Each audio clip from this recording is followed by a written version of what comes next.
વિદ્યાર્થી મિત્રો નમસ્કાર. આજે આપણે ધોરણ 11 ભૌતિક વિજ્ઞાન વિષયમાં પ્રકરણ 6 ની વાત કરીશું. આજનો આપણો જે પ્રથમ પ્રશ્ન છે એ આ મુજબ છે: એક પરિમાણમાં સંપૂર્ણ અસ્થિતિસ્થાપક અથડામણની ચર્ચા કરો. હવે પ્રશ્નની અંદર સંપૂર્ણ અસ્થિતિસ્થાપક અથડામણ શબ્દ વાપરેલો છે, તો કોને કહેવાય? તો પહેલાં સમજી લઈએ કે જે અથડામણ દરમિયાન કુલ ગતિ ઉર્જાનું સંરક્ષણ ન થતું હોય એને અસ્થિતિસ્થાપક અથડામણ કહેવાય. અને સંપૂર્ણપણે અસ્થિતિસ્થાપક અથડામણ કોને કહેવાય? તો ગતિ પહેલાં બંને છૂટા છૂટા હોય અને ગતિ અથડામણ થયા પછી બંને સાથે ભેગા ગતિ કરે, તો એના આપણે અહીંયા સંપૂર્ણ અસ્થિતિસ્થાપક અથડામણ તરીકે લઈશું. એની અહીંયા એક સમજ મેળવીએ કે કેવી રીતે પોઝિશન મળે. તો એક બંદૂકની ગોળી છે અને બીજો એક બ્લોક છે લાકડાનો. V1I જેટલી ઝડપથી ગતિ કરતો M1 દળવાળો કણ જે છે એ સ્થિર પડેલા M2 દળવાળા કણ સાથે અથડાય છે. એટલે બ્લોક સ્થિર છે, ગોળી V1I જેટલી ઝડપથી ગતિ કરીને જાય છે, બરાબર, અને અથડાય છે. અથડામણ બાદ શું થાય છે તો સમજી લેજો કે અહીંયા જે વેગો આપેલા છે V1I જે છે એ શું બતાવે છે? V1I એ આપણને અથડામણ પહેલાંનો બંદૂકની ગોળીનો વેગ બતાવે છે. V2I અથડામણ પહેલાંનો બ્લોકનો વેગ બતાવે છે. અને અથડામણ બાદ ફાઇનલ પરિસ્થિતિમાં બંનેના જે વેગ છે સરખા થઈ જાય છે અને એનું નામ પાડી દેલું છે VF. તો તંત્રનો સંયુક્ત વેગ VF છે. અથડામણ પછીની સ્થિતિ આ રીતે છે: ગોળી એ બ્લોકમાં ઘૂસી જાય છે અને બંને સાથે ગતિ કરીને જાય છે. વેગ આપી દીધેલો છે VF. તો આ અથડામણ કેવી છે? અસ્થિતિસ્થાપક. અસ્થિતિસ્થાપક અથડામણ હોય તો એની અંદર કુલ ગતિ ઉર્જા સંરક્ષિત થતી નથી. ઇન શોર્ટ બીજી રીતે કહેવું હોય તો ગતિ ઉર્જાનું બીજી કોઈ ઉર્જામાં રૂપાંતરણ થયેલું માલુમ પડે છે. એટલે કે ડેલ્ટા કે તરીકે હું KI માઇનસ KF લઉં તો મને એ જવાબ ધન મળવો જોઈએ, બરાબર. કે પ્રારંભિક ગતિ ઉર્જા વધારે હશે, અંતિમ ગતિ ઉર્જા ઓછી હશે, કારણ કે ત્યારે જ બીજી ઉર્જામાં રૂપાંતરણ થયું હોય. તો આ પરિસ્થિતિને ધ્યાનમાં રાખી આપણે આ બાબતને ધ્યાનમાં લઈએ છીએ. હવે અહીંયા જે ગતિ થાય છે એ એક પરિમાણમાં છે, માટે θ1 અને θ2 કેવા ધરી લીધા છે? 0 છે. પછી આપણે દ્વિપરિમાણનો કિસ્સો વાત કરીશું. હાલ પૂરતા એક પરિમાણની અંદર ગતિ થતી હોય અને અથડામણ થતી હોય તો θ1 θ2 0 થાય છે. એમાં એક પાછી પરિસ્થિતિ એવી લીધી છે કે એક બ્લોક સ્થિર હતો, ગોળી જ ગતિ કરતી હતી.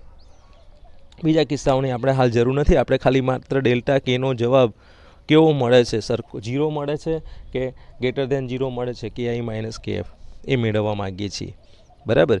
તો આગળ જઈએ. કોઈપણ પ્રકારની અથડામણ હોય તો એની અંદર વેગમાનનું અને જે સંરક્ષણની વાત કરી એ થતું જ હોય છે. તો વેગમાનના સંરક્ષણની અહીંયા આપણે શરત લાગુ પાડીએ તો અથડામણ પહેલાંનું વેગમાન અને અથડામણ પછીનું વેગમાન સરખું થવું જોઈએ. અથડામણ પહેલાં કેટલું વેગમાન હતું? તો કે M1 V1I વત્તા M2 V2I બરાબર M1 V1F વત્તા M2 V2F. હવે બંને માટે VF કોમન છે, બરાબર. તો M1 V1F અને M2 V2F જે છે M2 VF, આમાંથી આપણે VFના કોમન કાઢી લઈએ પાછળની બાજુએથી. એટલે શું બનશે સમીકરણ? આગળની બાજુએ V2Iનો જવાબ 0 છે કારણ કે બ્લોક સ્થિર હતો. તો અહીંયા તમે આ વસ્તુ એપ્લાય કરી નાખો. V2I બરાબર 0 લઈ લો અને VFના કોમન કાઢી લો. તો આવું સમીકરણ બનશે: M1 V1I બરાબર M1 V1I બરાબર M1 plus M2 into VF.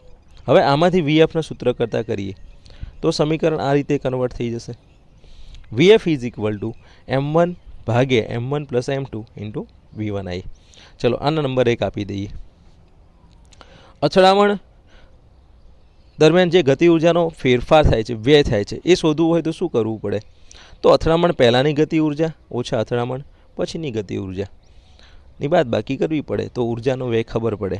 સારું, પહેલાં કેટલી ગતિ ઉર્જા હતી? તો પહેલાં કોની જોડે વેગ હતો? તો માત્ર આપણે ગોળી જોડે વેગ હતો, તો બંદૂકની ગોળીનો વેગ v1i હતો, તો એની ગતિ ઉર્જા કેટલી થાય? 1/2 m1 v1i સ્ક્વેર. હવે એમાંથી અથડામણ બાદની ગતિ ઉર્જા બાદ કરવી છે, તો કુલ દળ કેટલું? m1 plus m2. વેગ કેટલો? vf. તો 1/2 m1 plus m2 vf square. અને હવે આનું આપણે થોડુંક સાદુરૂપ આપી દઈએ. તો સાદુરૂપ આપતી વખતે અહીંયા આ જે પદ છે પાછળનું પદ, એ પદમાં પહેલાં vfની કિંમત ભરી દઈએ. vf કેટલા હતા? તો હમણાં મેળવી લાયા હતા m1 ભાગ્યા m1 plus m2 into v1i. આ સમીકરણ હતું, એનો વર્ગ છે તો અહીંયા એ વર્ગ કરી દીધો, અહીંયા એ વર્ગ કરી નાખ્યો, એટલે આ ઇક્વેશન તૈયાર થાય છે.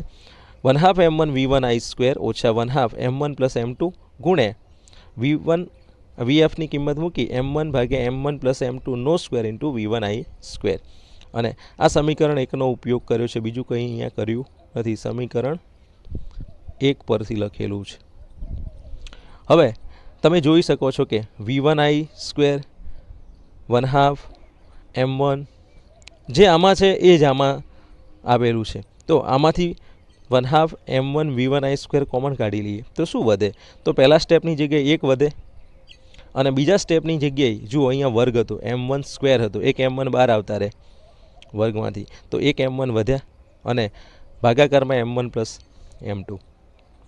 તો આ રીતે આપણને આવું એક સમીકરણ મળે છે. અને હવે આની અંદરથી m1 પ્લસ m2નો લસાઅમાં લઈ લઈએ.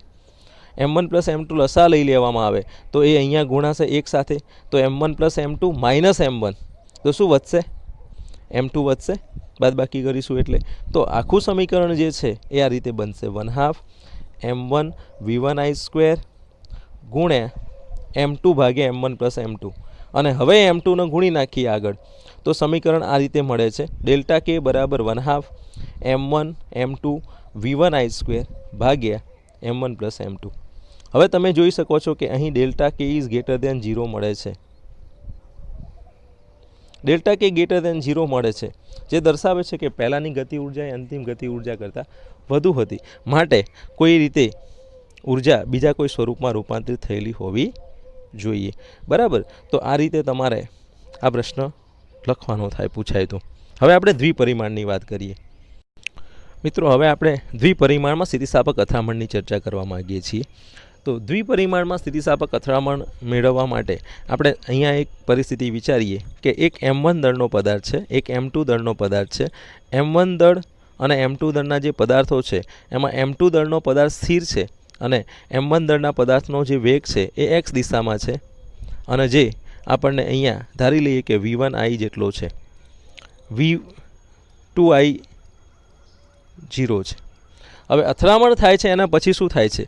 તો પહેલા નંબરનો પદાર્થ આ ડાયરેક્શનમાં ગતિ કરવાનું શરૂ કરે છે અને બીજા નંબરનો પદાર્થ આ ડાયરેક્શનમાં ગતિ કરે છે. તો જે x અક્ષ સાથે અનુક્રમે θ1 અને θ2 ખૂણાઓ બનાવે છે. આ θ1 અને θ2 ખૂણાઓ પરથી આપણે આ જે સદિશો છે v1f અને v2f એનું વિભાજન કરવા માગીએ છીએ. તો ચરણ પ્રમાણે જઈએ તો આ જે v1f સદિશ છે એના બે ઘટકો મળે છે. એક v1f cos θ અને v1f sin θ. એ જ રીતે v2fના પણ બે ઘટકો પડે છે, v2f cos θ અને v2f sin θ. sin θ વાળા ઘટકો y અક્ષ ઉપર મળે છે અને cos θ વાળા ઘટકો x અક્ષ ઉપર મળે છે. બરાબર. તો આ બાબતો તમારે સદિશના વિભાજન ઉપરથી લેવાના છે. અને θ1 એ θ2 અનુક્રમે શું છે? તો પહેલા પદાર્થ વડે x અક્ષ સાથે બનતો ખૂણો અને બીજા પદાર્થ વડે x અક્ષ સાથે બનતો ખૂણો છે. આટલી બાબતો ધ્યાનમાં રાખી આપણે અહીંયા આગળ વધીએ. સ્થિતિસ્થાપક અથડામણ હોય તો કુલ ગતિ ઉર્જાનું પણ સંરક્ષણ થાય અને કુલ ગતિ ઉર્જા સાથે વેગમાનનું પણ સંરક્ષણ થતું જોવા મળે છે. તો પહેલાં વેગમાનના સંરક્ષણની વાત કરીએ. સંઘાત પહેલાંનું વેગમાન બરાબર સંઘાત પછીનું વેગમાન.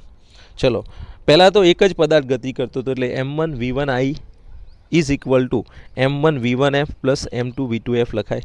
અને આના ઉપરથી હવે આ જે સદિશ ફોર્મ છે એના આપણે અદિશ સ્વરૂપે લખવા માગીએ છીએ. સમજજો કે આ જે સૂત્ર લખેલું છે આ સમીકરણ સદિશ સ્વરૂપમાં છે, અને સદિશ સ્વરૂપમાં હોય તો x દિશાનો ઘટક m1 v1i, કારણ કે એ તો એક જ દિશામાં હતો, વાય દિશામાં નહોતો, એક્સ દિશામાં જ ગતિ હતી એટલે આ લખાય.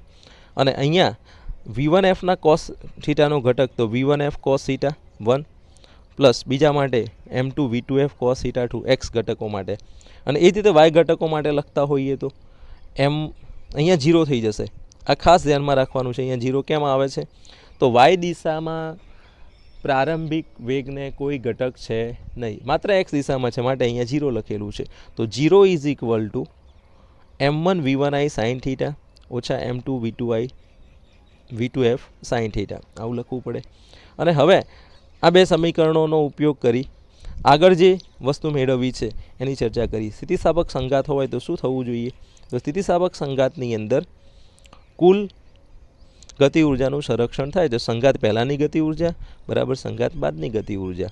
તો સંઘાત પહેલાં કેટલી ગતિ ઉર્જા છે? 1/2 m1 v1i સ્ક્વેર, સંઘાત પછી 1/2 m1 v1f સ્ક્વેર વત્તા 1/2 m2 v2f સ્ક્વેર. અને આ બે સમીકરણો ધ્યાનમાં રાખ્યા પછી આપણે આનું આ 3 સમીકરણ બન્યા કહેવાય ટોટલ. આ 3 સમીકરણને ઉકેલીએ તો આપણને કોઈ અજ્ઞાત રાશિ જે આપેલી હોય એની અંદરથી મેળવી શકાય છે. જો m1 m2 આપેલા હોય, v1i અને v2iના મૂલ્યો જ્ઞાત હોય, તો v1f v2f θ1 અને θ2 એમ 4 પદો અજ્ઞાત હોય છે. જે ઉપરના 3 સમીકરણો પરથી 3 અજ્ઞાત રાશિઓ શોધી શકાય છે. તેથી 4 અજ્ઞાત રાશિઓ પૈકી કોઈ એક રાશિ આપણને આપી દેવામાં આવે. એટલે ટોટલ જુઓ m1 m2 v1i v2i આ 4 આપેલા હોય. હવે આ 4 જે બાકી વધ્યા, આ 4માંથી કોઈ એક રાશિ આપી દે તો તમને 3 રાશિઓ શોધવાનું કહી શકે છે. હવે આ જે ગતિ થતી હોય છે એ ગતિ માટે થોડીક બાબતો ધ્યાનમાં રાખી લેવાની છે કે જ્યારે આવી ગતિ અથડામણ થતી હોય સ્થિતિસ્થાપક, ત્યારે θ1 અને θ2નો સરવાળો કરવામાં આવે તો એ આપણને અહીંયા 90 ડિગ્રીનો મળે છે. સંપૂર્ણ પરિસ્થિતિ આપણે અહીંયા ધ્યાનમાં ન લઈએ, પણ આટલું યાદ રાખીશું કે અથડામણ વખતે જ્યારે અથડામણ થાય છે ત્યારે આ બંને વચ્ચેનો જે ખૂણો છે v1f અને v2f, આમની વચ્ચેનો ખૂણો 90 ડિગ્રીનો બને છે. બરાબર. તો આ બાબત તમારે આમાંથી ધ્યાનમાં રાખવાની છે, દાખલાઓ ગણવા માટે જરૂરી બને છે. મિત્રો 6.13 નંબરનું ઉદાહરણ જોઈએ, જેની અંદર તમને અહીંયા સંઘાત ઉપરનો એક પ્રશ્ન આપેલો છે. આકૃતિમાં દર્શાવ્યા મુજબ સમાન દળ m1 બરાબર m2, જેના દળો સરખા છે એવા બે બિલિયર્ડ બોલ છે. વચ્ચે અથડામણ દર્શાવી છે. પ્રથમ બોલ મારક કહેવાય છે, જ્યારે બીજો બોલ લક્ષ કહેવાય છે. રમતની અંદર એક બોલ જે સ્થિર પડેલો હોય એના આપણે લક્ષ કહીએ છીએ, અને જે ગતિ એના ઉપર આપણે ગતિ કરાવવાના હોય છે એના મારક કહીએ છીએ. બિલિયર્ડનો ખેલાડી લક્ષ બોલને ખૂણાના કાણામાં નાખવા માગે છે. θ2 બરાબર 37 ડિગ્રી ખૂણે રહેલ છે. ધારો કે અથડામણ સ્થિતિસ્થાપક છે અને ઘર્ષણ તથા ચાક ગતિ મહત્વના નથી, તો θ1 મેળવો. હવે અહીંયા રેખીય વેગમાન સંરક્ષણનો નિયમ એપ્લાય કરીએ તો પહેલું સૂત્ર શું લખાય? તો કે હમણાં થિયરીમાં જોયું કે m1 v1i વત્તા m2 v2i બરાબર m1 v1f વત્તા m2 v2f સદિશ ફોર્મમાં લખાય. હવે આ જે સમીકરણ છે એ સમીકરણમાં સૌથી પહેલાં તો m1 બરાબર m2 મૂકી દઈએ તો શું થશે? અને v2i બરાબર 0 છે, અહીંયા આ સ્થિર છે, તો આટલી વસ્તુ અહીંયા એપ્લાય કરી નાખીએ તો શું મળશે? તો પહેલું કામ તમને અહીંયા આ કિંમતો ભરવા માટે એ કરવાનું છે કે m1 બરાબર m2 મૂકી દઈએ છીએ ત્યારે આપણને m નીકળી જાય છે સમીકરણમાંથી. બીજું v2i 0 છે તો v2i વાળું પદ પણ નીકળી જશે. તો શું વધ્યું? તો કે v1i સદિશ બરાબર v1f સદિશ વત્તા v2f સદિશ. આટલું કામ કર્યા પછી તમે જોઈ શકો છો કે v1i સ્ક્વેર બંને બાજુએ વર્ગ કરીએ તો અહીંયા પણ શું કરાય? ડોટ ગુણાકાર કરવો પડે. હવે જોજો અહીંયા એકચ્યુઅલ હું ડોટ ગુણાકાર જ કરું છું. v1i સદિશ ડોટ v1i સદિશ તો શું લખાય? બરાબર આવું લખાય v1f સદિશ વત્તા v2f સદિશ ડોટ v1f સદિશ વત્તા v2f સદિશ. હવે એ સદિશ ડોટ એ સદિશ હોય તો એ સ્ક્વેર લખાય છે. તો v1i સદિશ ડોટ v1i સદિશ હોય તો v1i સ્ક્વેર લખાય. એટલે સીધું લખી દીધું. શું લખી દીધું? v1i square. હવે આનો તમને ડોટ ગુણાકાર કરવાની ખબર પડે છે v1f v1f. હવે આવું હોય x વત્તા y બે વખતે, તો આનો ગુણાકાર શું બને? તો આની અંદર તમને ખબર છે કે આનો ગુણાકાર કરીશું બે વખતે તો x² વત્તા 2xy વત્તા y² મળશે. આવું સૂત્ર છે x² વત્તા 2xy વત્તા y². હવે આ સમીકરણ અહીંયા એપ્લાય કરીએ તો શું લખાય? v1f² વત્તા v2f² વત્તા 2 ટાઈમ્સ. હવે જોજો અહીંયા 2xy લખેલું છે પણ અહીંયા 2v1f ડોટ v2f લખેલું છે. આ બરાબર ધ્યાનથી સમજવાની જરૂર છે. ડોટ ગુણાકાર છે બરાબર, તો ડોટ ગુણાકાર અહીંયા આપણને જે મળે છે એ ડોટ ગુણાકાર કાઢી નાખીએ તો શું લખવું પડે? તો v1f અને v2f વચ્ચેનો જે ખૂણો છે એના આપણે આકૃતિમાં જોઈ શકીએ છીએ કે કેટલો ખૂણો આપેલો છે. તો ટોટલ ખૂણો થાય છે v1f અને v2f વચ્ચેનો. શું બને છે આ ટોટલ ખૂણો? તો કે θ1 પ્લસ θ2 થાય છે. આખો ખૂણો એટલો થશે અહીંયા. અને આટલો ખૂણો θ1 પ્લસ θ2 હોય, એમાં θ2 37 આપી દીધેલા હોય, તો આનો જવાબ શું થાય? તો θ1 પ્લસ 37 લખાય. અને આ પરિસ્થિતિમાં ક્લિયરલી સમીકરણ આપણા જોડે આ રીતનું બને છે. આ સમીકરણ આ રીતે પ્રાપ્ત થશે. v1i² બરાબર v1f² વત્તા v2f² વત્તા 2 times v1f v2f cos θ plus 37. એટલે θ1 પ્લસ 37 આવી ગયું. અને સ્થિતિસ્થાપક સંઘાતની અંદર m1 બરાબર m2 છે, તો ઉપર સમીકરણ જે લાયા હતા એ સમીકરણની અંદર v1i² is equal to v1f² વત્તા v2f² પણ થાય. અને આ સમીકરણનો ઉપયોગ ઉપરના સમીકરણમાં કરીએ તો શું થશે? સમજો કે આ સમીકરણ અને આ સમીકરણ તો એવું દર્શાવે છે કે પાછળનું જે પદ છે એ 0 થઈ જાય છે. 2 times v1f v2f cos θ1 plus 37 બરાબર 0. 1 અને 2 ને સરખાઈએ ત્યારે આપણને એવું મળે છે. તો આના ઉપરથી v1f v2f તો 0 નથી, તો એનો મતલબ કે cos θ1 પ્લસ 37 નો જવાબ શું થવો જોઈએ? 0 થવો જોઈએ. અને આનો જવાબ 0 થાય તો cos θ1 પ્લસ 37 0 ક્યારે મળે? જ્યારે cos θ1 પ્લસ 37 નો જવાબ 0 મળે છે તો એનો મતલબ કે θ1 પ્લસ 37 નો જવાબ 90 હોવો જોઈએ. અને માટે આપણને આ જવાબ 0 મળી શકે.